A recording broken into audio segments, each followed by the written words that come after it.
Thank you, everyone. We'll call to order. It's 3:30, right on the nose. Beautiful. So we acknowledge that we are meeting on the Hahooties of the Seashot, Hoopachesset First Nations.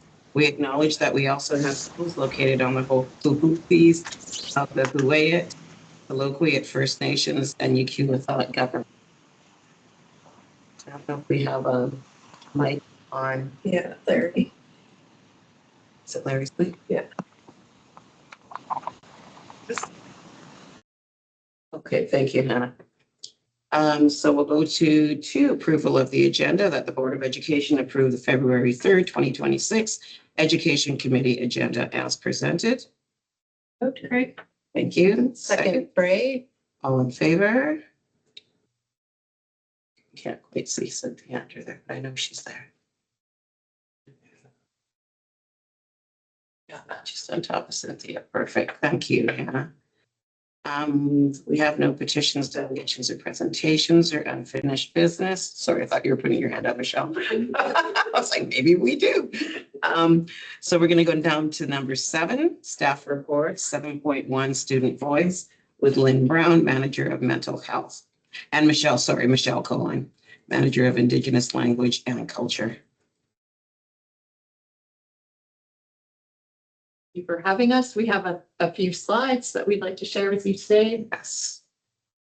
Today is intended to be a little bit of a progress check-in as opposed to a results sharing out because we're in the midst of this project. Beautiful. Thank you, Hannah. Next slide, please. So the Student Voice project is something that I am engaging with the company of a 4th year practicum student from BIU. So we have a 4th year child and youth care student who is phenomenal, comes from a background of recreation, which has turned out to be super handy because she knows some of the kids when we go and speak to them. This is a list of the schools that we've gone out and met with to date. Things are getting complicated. We're about halfway through our list. We have a focus on priority populations. So we're looking for groups of, we're listening to Indigenous voices, we're looking and listening to voices of the neurodivergent, kids, and we are paying attention to kids in care. So as you look through this list, you probably... Excuse us. Sorry, Sorry? I saw Cynthia's hand was up. Oh, sorry, it was just about if Hannah could share the slides, but she did, so thank you for that. Thank you. These are the schools that we've, the groups that we've been to already. Some of these programs have those priority populations throughout and represented throughout. We've had the opportunity to be at Banfield to talk to the littles, so K till 5. We have had the chance, we had a grade 12 student at Alberni who had a lot to say with her school counselor, and her school counselor linked her to us because she had lots of ideas about how to make improvements and wanted to tell her story. So we've had entire classes that we've engaged with, as well as smaller and specific groups. So this is the list that we've visited so far. And the next slide is where we're going next. So for example, tomorrow I'm out at Ucluelet and we'll do the 2 schools in Ucluelet. That's our list that will take us right up until spring break. We'll be in every school a couple of times for ADSS by the time that spring break rolls around. And then we start to bring our data together. So the purpose of the data is really to inform the mental health framework that is kind of this year's big project, the one that we're partnering with BC Children's Hospital and getting coaching from them. So the voices will show up throughout our planning and our determination about probably 5 main goals that we're going to focus on for the next few years. The process Hannah, if you could scroll to the next one, the process has just been, I have to say, quite magical. We show up with a floor plan, a giant floor plan. So we've partnered with Alex to get it, and then we've blown it up so that we have quite a large document.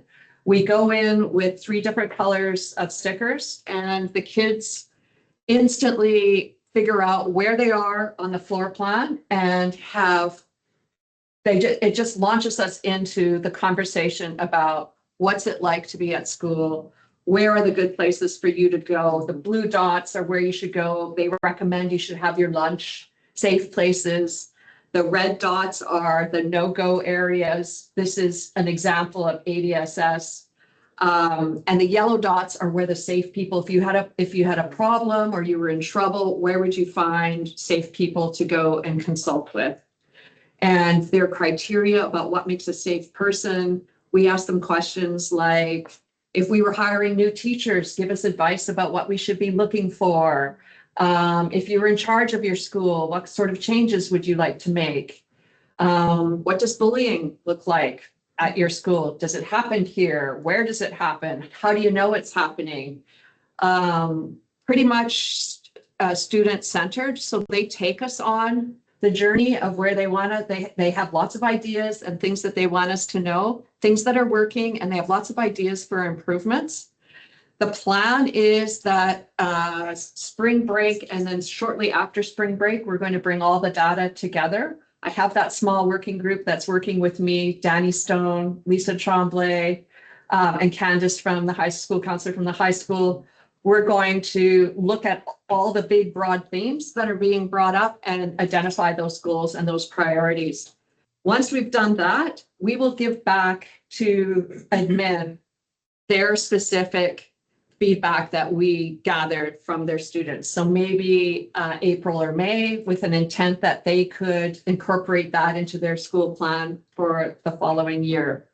But honest to goodness, like, talk about out of the mouth of babes. Like you want to know about the creepy hallway at Bernie or about the no-go zone, outside. They are very clear. They are very specific about what bullying looks like and how it's done. And there's lots to learn. So it's just been a phenomenal experience to date.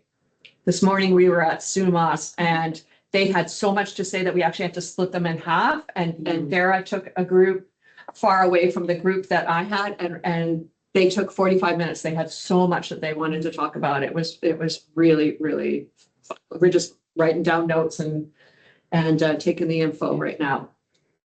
That's the next slide. The beautiful thing about having a practicum student is for her practicum, she is actually generating the data collection. So I'd like to pretend that I'm good at Excel and disorganized, but honestly, when a practicum student says, I hope you're okay with how OCD I am. Oh, heck yeah. Oh, heck yeah. I sure, I'm going to work my way through it and, I'll be okay. We have our themes listed there. It's meant to be blurry so that you can't really read it because we don't really want you to get results quite yet. But we do have core themes that we're touching on every school that we go to. And then we have the anecdotal, the magic gold stuff that we didn't anticipate hearing about, all logged. And then as the spreadsheet continues, she actually has a picture of the map. So it's all in one. We're going to be able to just chop that up and give it back to admin. So it's been a lot of work on my part, but it's looking pretty great, actually. So we have blocks of schools and all the data there. And then out of that, the working group will consult and decide. You can imagine that there are themes off the top of your head that we're hearing about, like vaping in the bathroom, wherever we go, for whatever reason, at secondary, bathrooms is the number one thing that we start on. Tell me about the bathrooms and what's going on in there. And then it goes from there. You scroll down one more. And I think that's me. Maybe before Michelle starts her section, any questions or comments about how we're doing so far? Just, sorry, I see Trustee Craig as well. And I'm wondering, when you're taking this data from the students, admin's aware of, like, you're not waiting till the data goes to admin. Like, are they hearing it the day that you are? They're typically not in the room. Okay, Yeah, which gives freedom to speak. yeah, purposely. We've had EAs and librarians.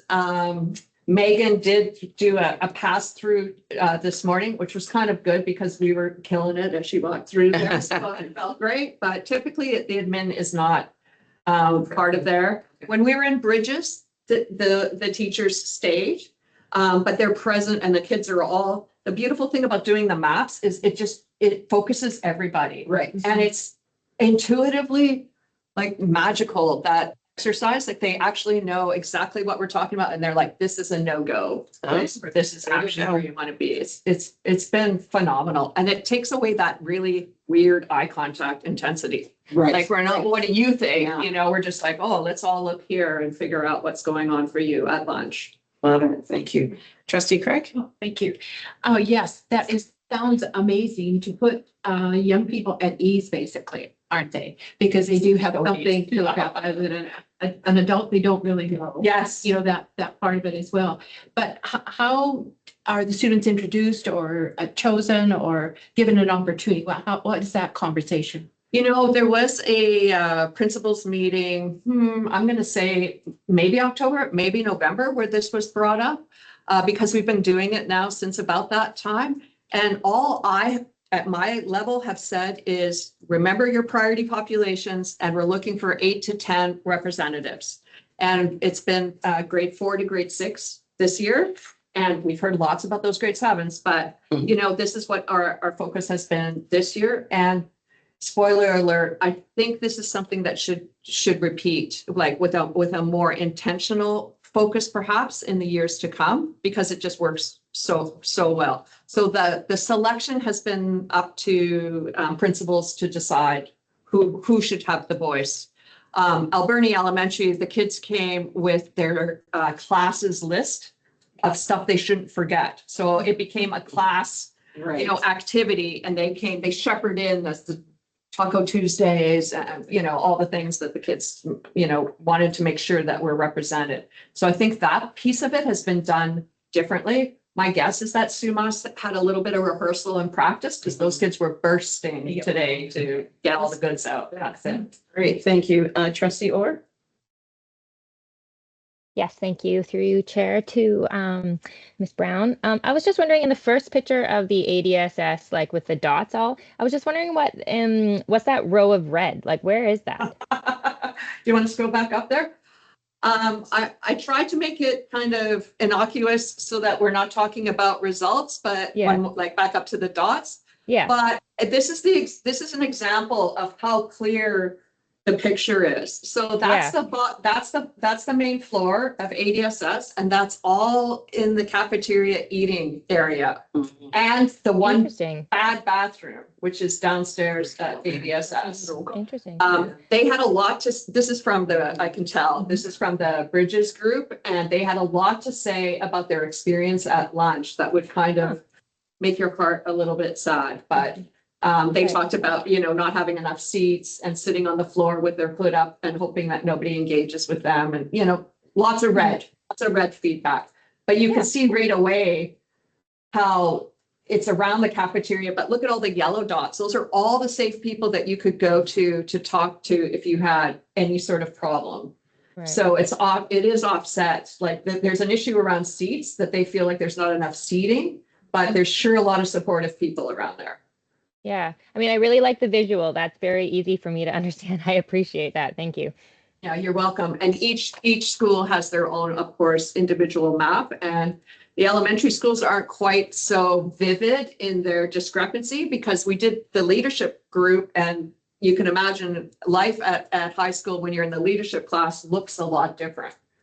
So theirs looks remarkably different. But when you're a Bridges kid, lunch hour is not your friend. Right. Trustee Washington? Thank you, through Ms. Brown. Have there been any problems arise that you felt needed to be dealt with immediately out of these meetings? Nothing around safety in terms of imminent risk. There's going to be definitely some action steps that are going to be recommended. There were kids who maybe didn't know the connection with ISWs. There's new ISWs at ADS, recommendations for better connection. But nothing, I mean, anything that felt imminent, we would have taken back right away. An interesting theme around whether the office provides safe people to consult with when you're in trouble or not. That'll be some of the feedback as well. So, it's lots of learning that has happened. Sure depends what group you're talking to. Thank you. You're welcome. Thank you very much, Trustee Zane. Thank you, Chair, to Manager Brown. Sorry, I was late. I apologize. That's okay. This might be a question you could answer already, but Ripple's kids and Maya's class, who are those? Okay, so the Ripple kids are a subgroup at ADSS who participated in GRASP training. So GRASP is like peer support training that comes out of the Vancouver Island Crisis Society. So learning how to ask tough questions around safety and well-being, and kids who kind of see themselves as peers. Interestingly enough, it's a almost 100% neurodivergent group, and it's either grade 12s or grade 8s. I couldn't even almost get out of that room in an hour. They had so much to say. It was fascinating. So they have talked about becoming the Ripple. They call themselves the Ripple Kids because they want to spread out throughout the school support and kindness. And I think there's talk about bringing that training back and adding to that group this year. The manager of the wellness center participates, as well as the peer support worker from ICY that is part of our team. And they have evenings. They hosted the quiet room at the formal dance for if kids needed a quiet space. And at one point they had 35 kids in there. Apparently it was a hit. So they do all sorts of kind of neat, supportive, low barrier, pro-social events. Maya is a teacher at 8th Avenue. She has the cohort called Art. Fine Arts. Yeah. And again, that's a location where we had predominantly Indigenous voices telling us about 8th Avenue and where the supportive people are and their experience at 8th versus where they came from. So she had a morning cohort and an afternoon cohort. Sorry, one more question again. I might have missed it. So all of these, that list of who we heard from, 8 to 10 students? Yeah, or whoever was in that class, if it was the entire class. Yeah. Land-based learning over at 8th Avenue, which is the Alberni ADSS, land-based learning, we did the whole class. And there were so many kids that day that we spread them in half. So there was quite a bit more than 8 or 10. But the elementary schools are between 8 and 10. And we've not yet met with a smaller group than that, except for the one-to-one, because she had lots to say, wanted an individual conversation. You're welcome. So Trustee Craig, did you have a question? Just quickly, the Ripple group was a group that you and I met at that. Yes. A child and youth network. There was 3 or 4 That's right. students that day, and they That's right. participated so amazingly. Yeah, I was there too. Yeah, that was a good day. Yeah, they're tremendous. Yeah. Perfect. Thank you. Thank you for your patience, Michelle. We'll continue on.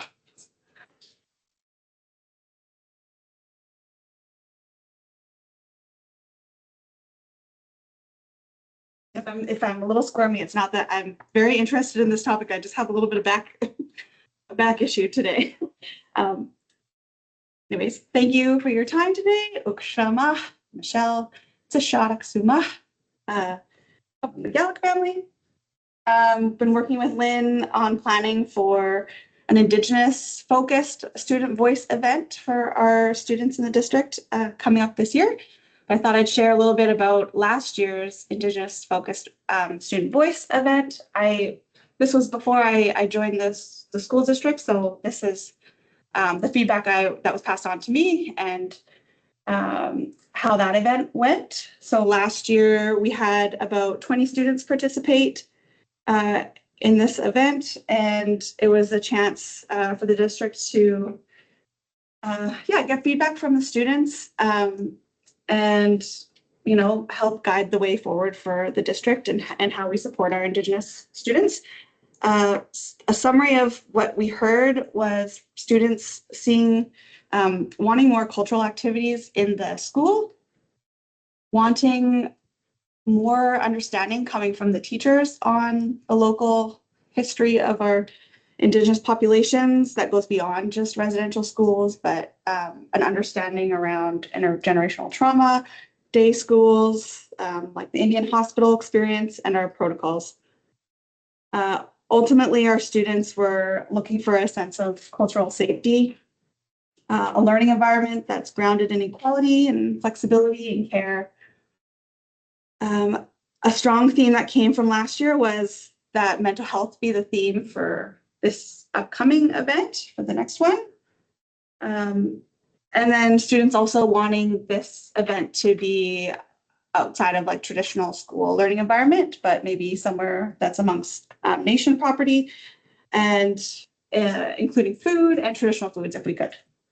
So we took that with us as we're planning for the next upcoming event. Hannah, if you don't mind to go to the next slide. That's happening April 29th of this year. We're planning for it to be at the Ucheklasets Nuchi space. The building's there. We're hoping to increase the amount of student participation this year, upping it to 50 students. So offering students to come from Ucluelet Secondary as well as the Banfield Community School. And our goal is to have this just be another space for Indigenous students to offer voices. I think, they are getting a chance to with Lynn's visits as well. But here we'll get to practice some cultural activity while we have some good discussion and hopefully eat some traditional foods. So our team has met with our elder councils. Sorry, Hannah, if you go to the next slide. 2 times so far to plan for this event. So our elder councils we meet with on the West Coast as well as here in the Valley. And we're able to get some guidance and direction and ideas from them on what kind of cultural activities we could have at this upcoming event. And through that discussion, we came to the theme of nourishing the 5 senses to support mental health. A lot of the discussion at that table was reflecting on what kind of cultural practices do our people do to support positive mental health and get to be in a good place in our minds and our learning. So some examples of, some ideas that we heard from our elder council so far. One is reflecting on Usip. So a practice of our people going to the river and similar to cold plunging. It's good like spiritual grounding, good way to shock the nervous system and reset your day and put your mind in a good place. So we were brainstorming on how can we do that with a group of students in our space. And we had the idea of maybe having some ice cubes and kids can like hold the ice and reflect on what that feels like, what that does for them. And then have a chance to get curious about their own maybe nations or families' practices and be able to bring that back home and inquire a bit more with their families. A lot of discussion around working with traditional foods and cooking, what does that feel like and smell like and taste like? And obviously the 5 senses, they connect together so well in so many of these examples. So we're hoping to, just have a lot of hands-on activity, maybe prepping some food, working with fish, maybe working with cedar, and just having little stations set up where that can happen, as well as the discussions and questions to students and have them share with us too. There's also going to be a station around Himwitsa, so storytelling. So hoping to bring in some elders and maybe even some from our elder council to support us with that. And I did want to mention with all these ideas that have come up, like these are things that are happening in our schools already. Our team has been really active in doing some of these things in the school, especially Himwitsa, and harmonizing that with literacy learning as well. So this is all happening already, but it'll be a good chance for it to all happen in one space and bring our youth together and hear from them. Go to the next slide.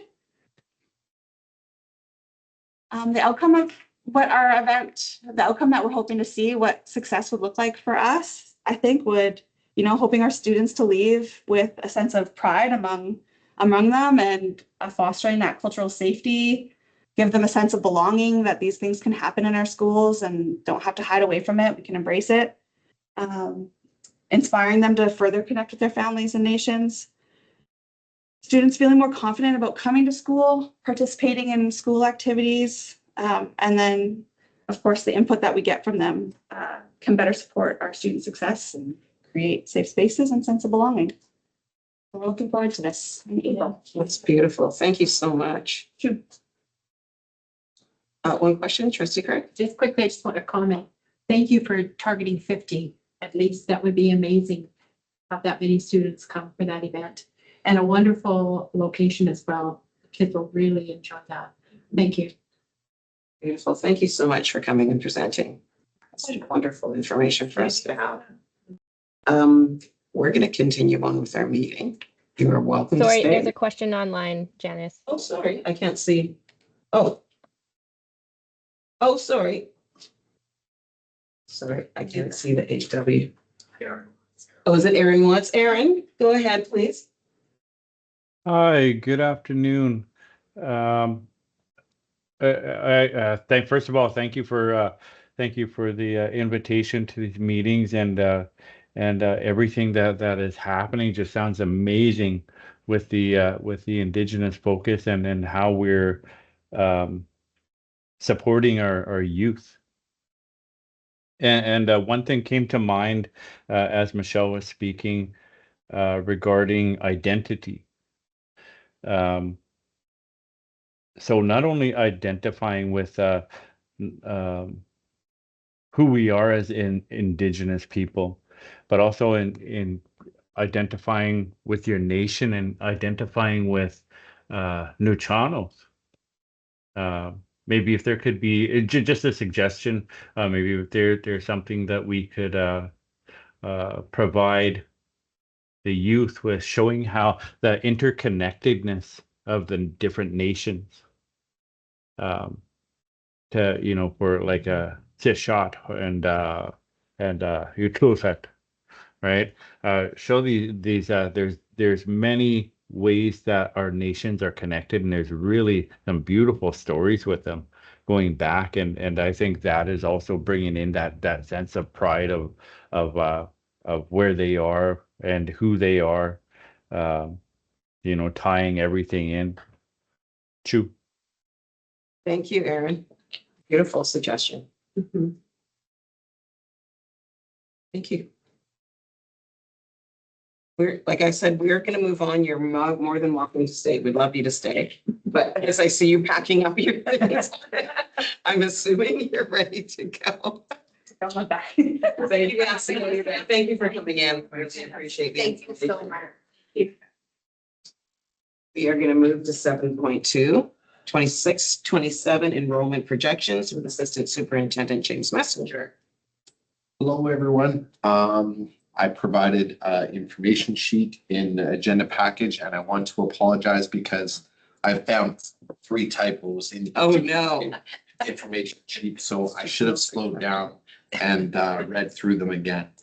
The one typo I found in this information sheet in the conclusion, a very important one, just that the current projection reflects an approximate decrease of 160 FTE. So full-time students. We did bring our enrollment process to the Finance and Operations Committee at the last one. This is the last opportunity to bring our enrollment projections forward to the board committee before we need to submit our 3-year projections to the ministry on February 13th. This is a decrease in a little bit different than what we projected in earlier. And I've outlined what that stems from. And while our head count is very close, we are seeing a decrease in the number of full-time students. And we do have a slightly larger graduating cohort than the incoming K cohort. And that pattern is actually is projected to continue over the next 3 years, a gradual, smaller incoming cohort than the outgoing cohort. Means less money. And just the sort of an understanding of why this is important in terms of the budgeting and staffing process for the year. And wanting to be conservative in our projections, so we're not over projecting our enrollment, as that is what our funding is based off of. So I'm open to questions. Any questions? Okay, oh, there she is. Sorry. We have to have a better system so I can see. Trustee Orr, yes, please. Yeah, thank you. I know it's hard to see me on this or the screen. I know. I apologize for that. To Assistant Superintendent Messenger. So a decrease of 160 students is significant, I would say. That's about roughly $1 million in funding, or just a bit over. And if we're trending down, how do you see that kind of affecting like our services, or like with I guess in regards to our budget, because that's, $1 million is $1 million, and that's quite a significant amount of money. Yes, through the chair. Good question. We staff our schools according to our projected enrollment. So staff are actively working with school administrators, and we meet with principals on Thursday, where we begin that process of here's what we're projecting for your school, what this mean, how you build classes. Sometimes, especially in some of our small elementary schools, a decrease of 5 to 10 students doesn't allow you to reduce the number of classes. I did note in my information sheet that a lot of our decreases at the secondary level, where we are more flexible in how we staff that. So if we have an increased enrollment in September, we are more easily able to add classes and cohorts of staff at the secondary level. What that comes very challenging in an elementary school where you're now reconfiguring the whole school. So primarily it is, we will staff according to our projected enrollment. And we staff in order to provide the required services. Superintendent Claire.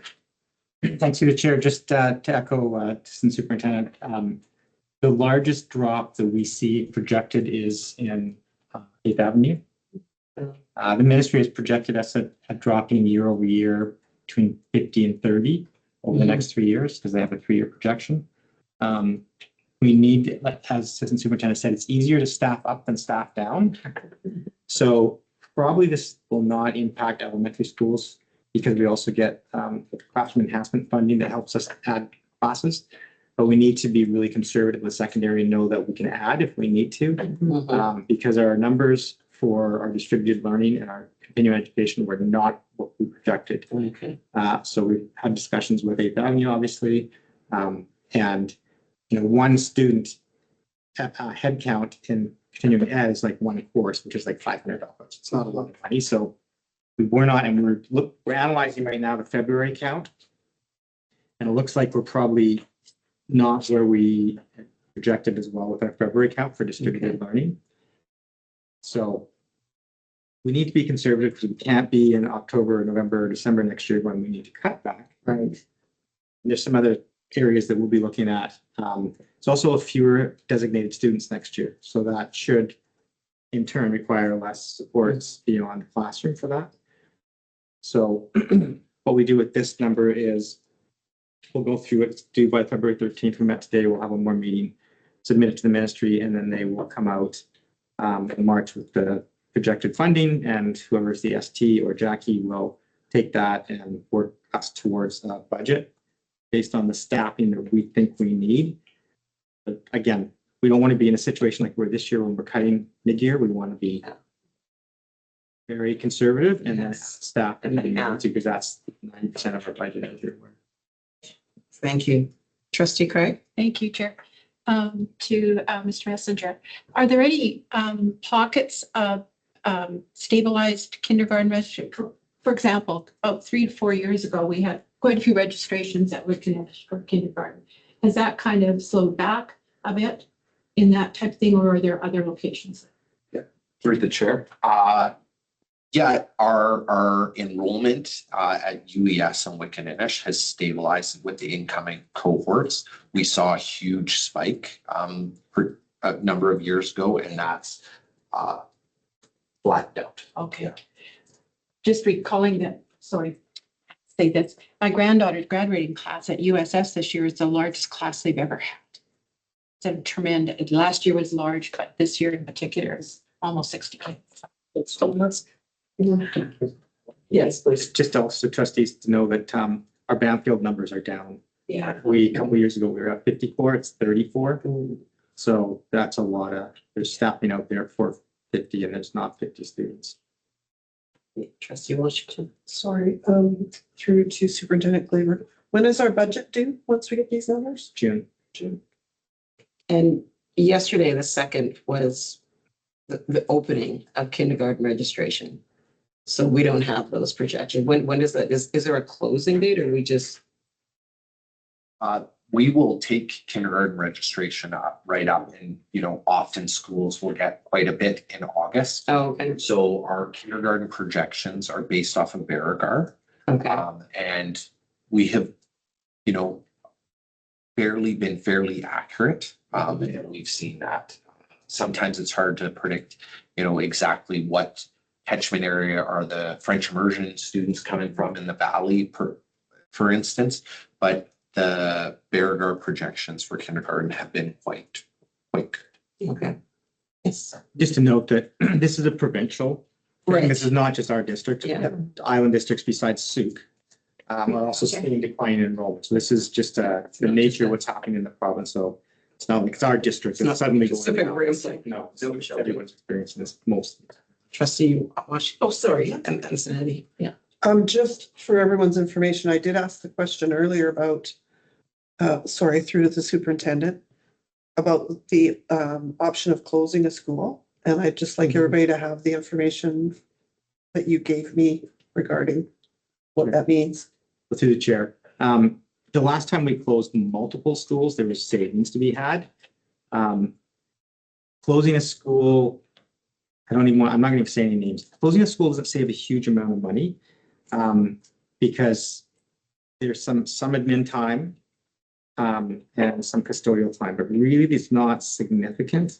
And I think if we were ever to close a school or have it not inhabited, we probably wouldn't want to get rid of that building or that property at this point. So there's still upkeep, heat, security systems. Reconfiguring or closing multiple schools might see an impact, but one school at this point, probably not something we want to look at. Thank you.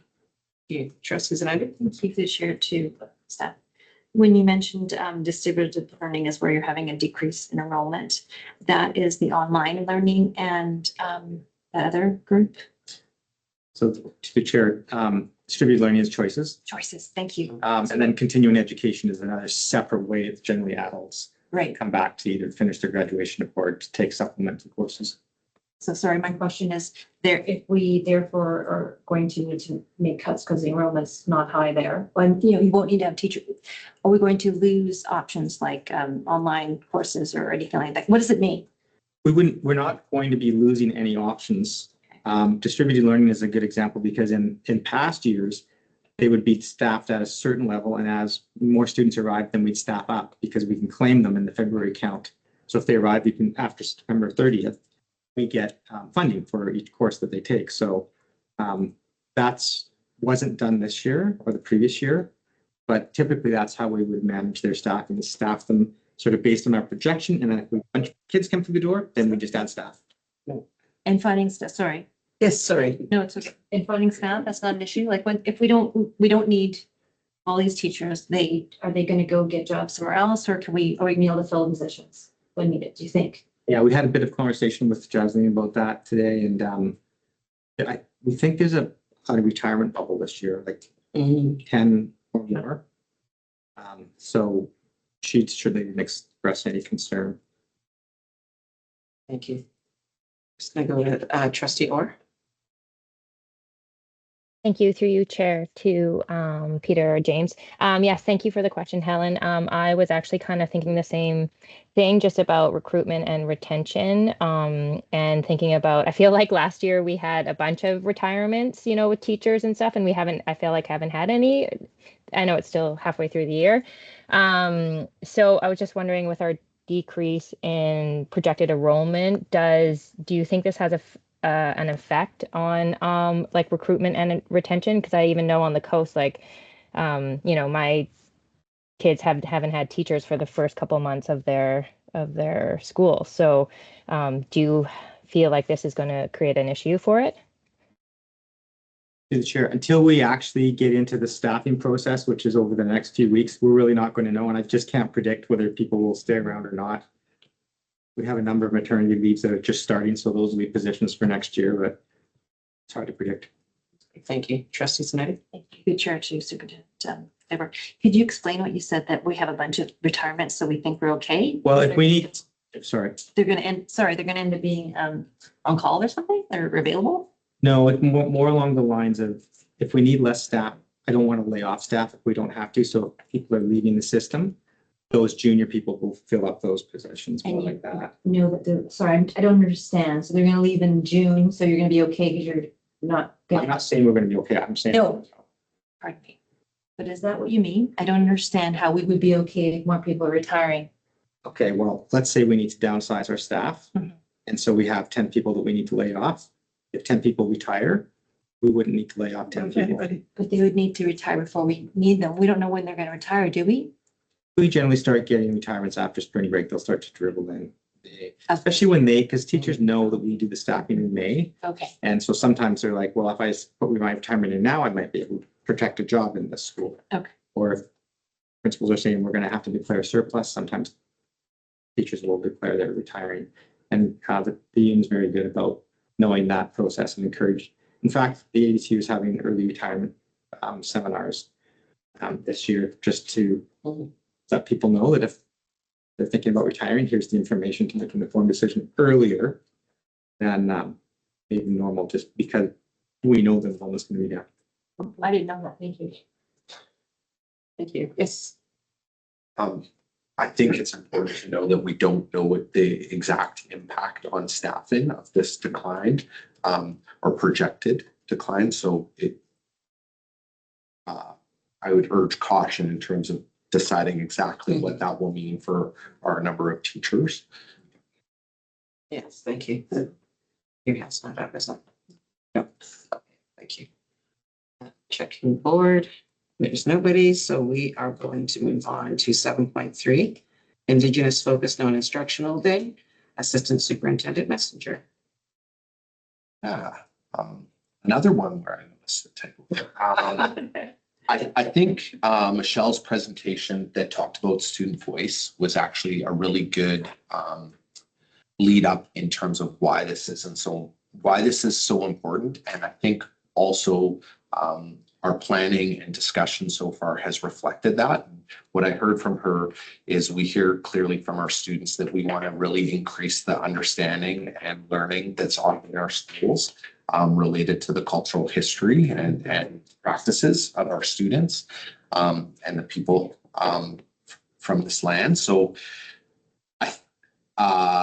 that really is reflected in our planning for our non-instructional day. The information sheet is provided there.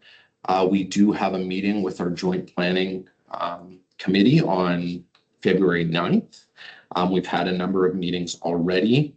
The plan on the West Coast is quite a bit further along, and where the typo is, I would like to note that Director Hansen met with representatives from Tokwat, Taloquit, and Yukulathot in terms of outlining the day. And I believe there is a great plan to be out in Hitatsu for the day. And with Director Hansen's absence, I'll be connecting with that group to just determine what the next steps are.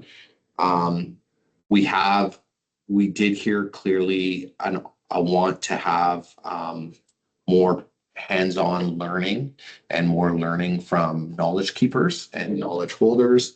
And so that was part of our decision to move to May, one of the things we're looking for is still wanting to have presenters come forward. So we've had some expressions, presenters come forward, but part of our planning meeting will really be doing a call to get more and get more details in terms of that planning in the valley and open for questions. Trustee Washington. Thank you, Chair. To the Assistant Superintendent Messenger, just quick, I just want to confirm that there will be opportunities for the students to participate. For sure. For sure. That was the intention. Again, I'll bring it to the committee in terms of what that looks like. But what we heard clearly in planning was, are we offering learning that is accessible to all our employee groups? So for instance, the learning for EAs, custodians, and bus drivers might be different from the learning for a teacher. And some educators will want to learn how to take groups of students on field trips. Other educators might really still be building their understanding of who are the Tashad people and what do I need to know in working with them, or the Tulukwit people and so on.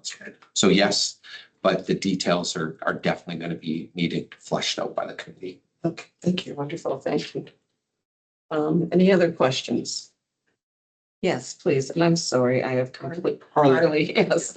I wanted to call you by your last name, but I The couldn't. question is, in a couple of sentences, could you explain what the Indigenous focused non-instructional day thing is about? I asked that question some time ago. It was some information was sent to me as a council member. I don't understand what it means by the title. I'm getting a better understanding from what you said. But I think if you're going to be looking for people, it might be knowledge keepers, speakers, presenters. I myself, as a council member and a trustee now, I'm going to need to say, well, this is what it is. Yeah. So can somebody give me a couple of sentences on what this is? Absolutely. So a non-instructional day means it's a working day for staff, but not an instructional day for students. And it's Indigenous focused because we want all the learn, we have many other non-instructional days and and a lot of them are outlined in the teachers collective agreement, and how they're planned and organized is largely through our district Pro-D committee. This day is with the intention of making it Indigenous focused, and so its planning and organization is really with our Indigenous communities. Okay, so it's a Pro-D day with an Indigenous focus, looking for people who can share knowledge, history, culture, etc. Okay, with that, now I can think of people on our staff that would be suitable for this, and some people I know in other, Sishat members that are living in other communities that might be able to assist with it. So thank you. That helps. Great. Thank you very much. Just in follow-up, Harley, one of the sessions that we expressed strong interest in, a number of the committee were able to participate in Tashad 101. And that is a learning activity that there's strong interest in and actually felt could be possibly a model for learning with other nations as well. Decades ago, I've been involved, when I lived in Victoria, I've lived away from home in urban settings for quite some time. One of my friends who's also Nuu-chah-nulth, she's not Sishat, through her contacts and children in school, was asked to come in and do just these types of things. Students would ask a number of questions that they were curious about and didn't know, so she did the best she could to answer them. And actually, I've kept some of those questionnaires, so they may actually come in handy for the work that you're looking at doing, because, for a lot of non-Indigenous students too, there's a lot of interest, curiosity, not being aware of a number of other things. And I remember even one of the former chief executive officer of City Hall talked about when he was a teenager visiting Sishat and the residential school, and he said it was like going to another country from what little he knew about the community and the history. So, okay, this helps. I'll give some more thought to it, and there's probably some things I could provide to consider for to help with this. Thank you. Thank you, Marty. Any other questions? Yeah, I know, I was looking forward to those days. Thank you to 7.4, school calendar of assistant superintendent messenger. I've never messed that up and now I have. Yeah, so I provided an information sheet for the agenda package. I hope this is my third and final typo, and that is that I included 2024 and 2025. Teach English. Yeah. Obviously going too fast and needing to read it another time. Yeah. Wanting to bring this to the attention to the committee, that we passed a 3-year calendar last year, where boards are required to pass their calendar. And we are allowed to pass up to 3 years. So we are not required to submit or formally approve another calendar. But again, wanting to bring it to the attention. We brought this forward to DPAC. We'll bring it forward to IAC. We've brought it to our main group and our partner groups. And right now what we're hearing is, or what I've heard is people appreciate the multi-year calendar. They appreciate knowing in advance. And what I've heard so far is that they feel 2 years is enough right now. We don't need to rush to pass the 3rd year, but next year we should again look to add additional years on it. Great. Thank you very much. Questions? No? Yeah, it's great. Yep. This is 7.5 ESLR graduation rates with assistant superintendent messenger. Okay. Provided another information sheet. I haven't found any examples yet, but maybe that's a good scavenger hunt for us. The PowerPoint as an appendix sheet.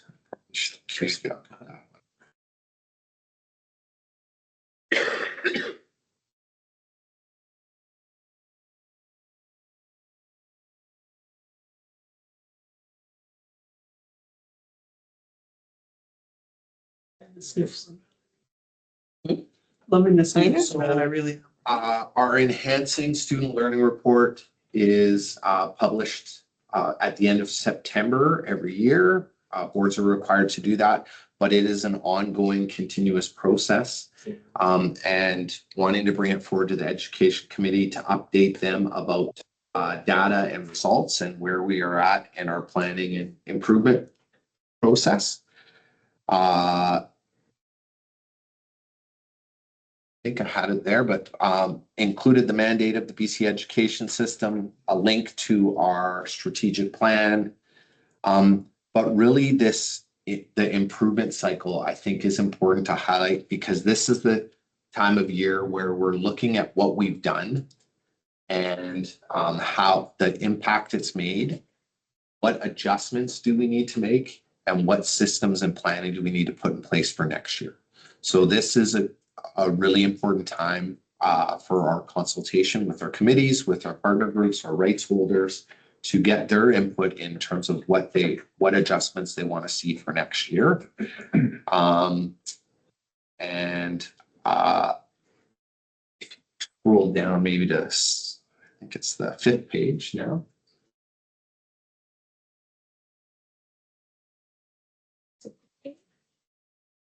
Keep going. That was our improvement plan. So we're in the monitoring phase. And if you go to the next one. For those of you not in attendance at our public board meeting last week, just highlighting our operational plan, which is really reflects our enhancing student learning report. Next slide. There's lots and lots of data there. There's lots and lots of current data. If you love data or want to get familiar with data, I'm very happy to spend time going over it with anyone. We're going to go over the next graph. But we have some good news. Yes. And that is our graduation rates. We have done a lot of hard and focused work on our graduation rates, and we're seeing those results. And so the graph you see here is all students, our 5-year completion rate. But if you scroll to the next one, Hannah, you will see our graduation rate for Indigenous students. I'm not sure why the ministry hasn't published their provincial results yet. Last year, we were just above, and I'm hoping we're above the provincial average. Again, we're seeing a trend upwards. If you go to the next slide, Hannah, you will see our on-reserve students. So we know that that is a population within our Indigenous students that is performing at a lesser rate than our off-reserve students. Our next slide is our designated students, so students with unique or diverse abilities.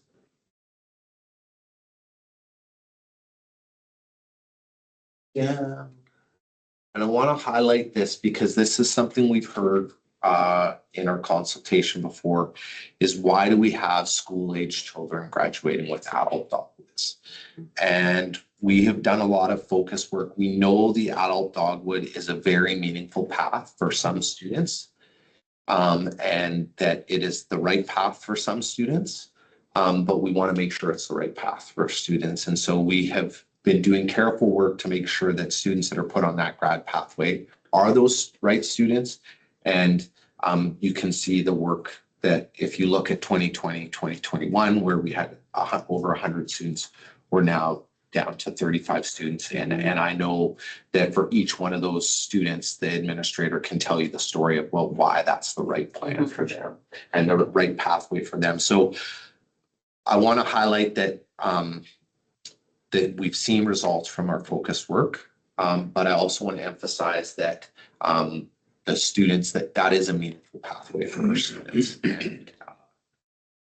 And the last slide, I think, just shows that although we've seen improvement, we have work to do, because this is where our equity gaps exist. And we see that there are really clear equity gaps. So we're seeing improvement, but until we see one line there, which means that all students and all subpopulations are performing at the same rate, we know we have work to do in our schools to make sure that they're equitable, safe places where all students can be successful.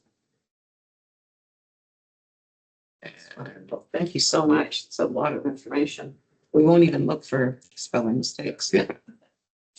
And just open to question. Sorry. Yeah, trustee. I just want to say it's pretty exciting to really see a solid, gradual, if it may be, but there's definite improvement there. For so long, it's been very disappointing, all the some extra efforts and thought and processes to put in place, but now we're seeing quite a difference. So really, if you look at it, it's probably 3 to 5 years. And that's definitely going to continue given all those things that are already in place. So important information. Yes, trustee Sneddie. Thank you, the chair, to Assistant Superintendent Messenger. So on step 4 in the, because you're doing, this is the monitoring phase, I think you said. Yes, it's kind of like see how we're doing, see if we need any adjustments, which I think is really great. So my question is about kind of like, I know we have the new literacy program, I can't remember the exact name, but the targeted funds that Director,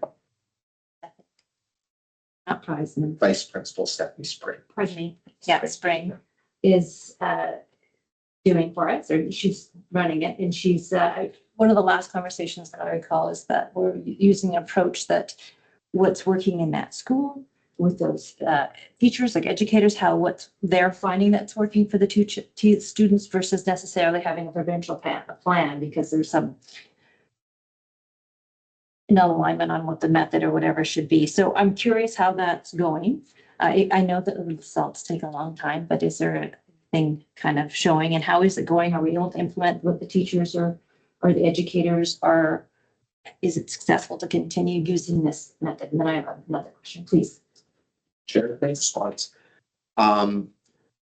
I think it would be valuable for Vice Principal Stephanie Spring to come and do a fulsome presentation to the committee about the literacy initiative, but in a short frame, we're getting lots of positive feedback about it. Vice Principal Spring has met with every kindergarten at K1 teacher in the district. I want to highlight that we're allowing for some flexibility right now because the province has not determined the screener that will be used, and they've indicated that they will be choosing the screener that has been used. So we're being flexible with our approach with teachers that we expect that they're using a screener, and we expect that the screener is meeting this criteria. But we are not comfortable with mandating if there's two, and what we're seeing, there's about 2 or 3 that are being used. We're not comfortable with mandating, you must stop using this one and use this one. If the next year we're going to say, use the one you were using before. And so how's it going? Our teachers are overwhelmingly saying that they appreciate that they're being listened to, they appreciate the conversations, and they're, I think, looking forward to the further work. Now that those screeners are in place, the most valuable piece is the conversation that we're having now is, now what are we doing about it? So we have this evidence. These students are struggling with this literacy concept. What interventions are we putting in place to improve it? And we're really just starting. Okay, thank you. And then the next one I had, this is actually number 4, next steps. I'm reading what you had there, and I'm always interested in parent engagement, and what I know this staff or district always engaged with DPAC, and we've got the new newsletter, which I love. It has lots of family resources. What other things are we doing? I know in the past, Michelle Bennett, Director Bennett, was doing some programs and online and different things. I'm curious about if we're able to implement regular family nights. Some schools will take it upon themselves and have their own family nights that do math skills or learning, or just having, where they gather with families, bring them in, they have food, they get to connect with the educators and the rest of the staff. And it just, because again, bringing families into school is going to just help us all. So yeah, is anything like that in the works, or is there plans to have like a standardize that so that not just one school's doing it and maybe we're all doing it, so then families can know that regularly the 3rd Monday of every 2nd month, there's a family days at all the schools or something. Chair, Trustee Zanetti. Yes, there's, as you mentioned, the newsletter and the outreach, preparing resources. So, and again, I think Vice Principal Stephanie Spring would be better suited to give you the exact details. But as an example, in the newsletter and resources that were pushed out to schools was, here's a literacy activity, here's a recipe, here's a book connected to that recipe. What a rich activity for you to engage in with at home to do that. So it's that support around that. I do know we hear from our schools, they enjoy a bit of flexibility with how it's done. We have 4-year-old programs at our school, but how it's structured often is structured around what works for the kindergarten teacher and what works for that school. We see consistent, pop-up play, ready, set, learn, welcome to K. There's some parts that are consistent and some parts that are sort of tailored to the individual school. Thank you. So just so that I recap what I understood. So right now, currently the plan is to kind of, I'm sure funding is part of this too. So the plan is to allow the schools the autonomy to find out what works for them, but they're all not possibly doing something beyond the newsletters that the district is providing. That's kind of what I'm hearing. Is that not correct? Through the chair to Trustee Zanetti, no, that wouldn't be correct. I mean, this doesn't just fall within the literacy initiative, our early years initiative, our kindergarten transition, which is outlined in our operational plan. Things like the pop-up play, the Ready, Set, Learn, the Welcome to K are consistent across our district. Sometimes how it's delivered, like, is it in the gym or is it on the field? Is it in the kindergarten classroom or is it in the music room? That can vary, but it is expected that all of our schools are engaging in that connection. Yes, thank you for clarifying that. But it's basically the early years program, which has a separate department here in the district that's heading that sort of that program. We're not doing it in elementary, like grades 3 to 6 or something, or in the other elementary years, or in the high school. I mean, there's individual days, but we haven't gotten there or may not get there. Like, I'm just curious about if there's anything else going to be offered for families that we can do. And if it's a funding thing, because we had budget cuts and so on. I mean, DPAC has funds for parents, family activities and stuff. So is there anything in the works or any plans to do anything extra? Maybe recommend it. I don't know. Chair to trustees and Eddie, I don't want to speak about any specific details, but I can tell you that literacy across our district is a goal, and how that's delivered can range. And so I don't want to speak to the specifics about how it's delivered. Our literacy initiative this year clearly was focused on that early primary, because that was the mandate. But that's also where we heard was the greatest focus. How that ripples across grade levels and across schools is something we'll work towards. Thank you.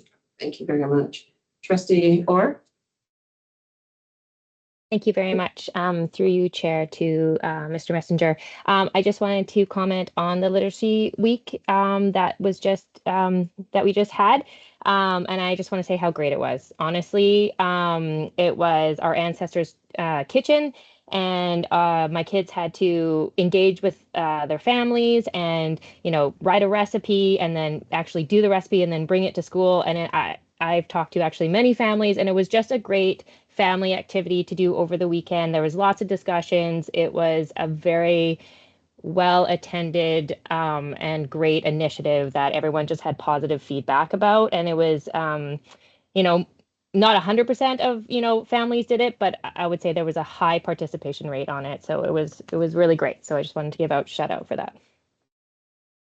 It's wonderful. Thank you, Trustee Orr. Thank you. I couldn't remember the name of the book. You helped me. There you go. Thank you very much. We will move down to number 8, our correspondence. The audit notification everyone received. Or has it in their package? You don't need a conversation, do we? Or do we? Is any questions about? Yeah. Excuse me. Trustee Snider?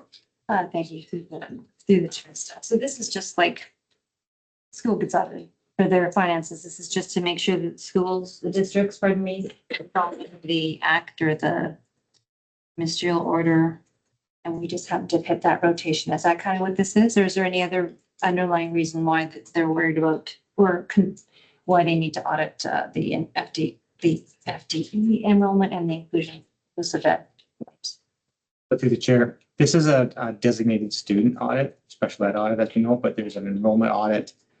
There's distributed learning audits. There's different audits they can perform.